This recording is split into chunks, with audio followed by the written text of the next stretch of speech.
difficile d'accepter et de s'adapter à cette maladie. Je parle toujours de l'aidant.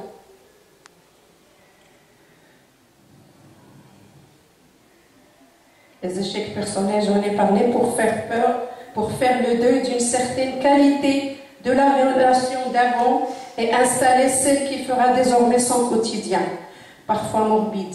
Bien souvent, alors que la famille continue de dire « on le trouve mieux que la dernière fois », on dirait que sa mémoire s'améliore parce qu'il nous reconnaît. Ça, c'est les autres qui viennent voir le malade et l'aidant. L'aidant perçoit des changements dont il ne peut parler parce que sa propre image est en jeu. Ce sont ces difficultés permanentes d'adaptation qui me font dire que l'annonce du diagnostic n'est qu'une part infime du problème.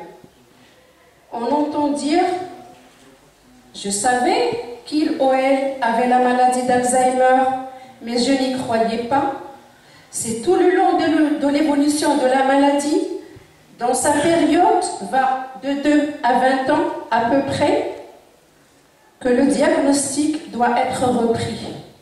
Il n'y a pas un seul diagnostic. Et d'une certaine manière, une temporalité est donc sans cesse à construire ou à reconstruire.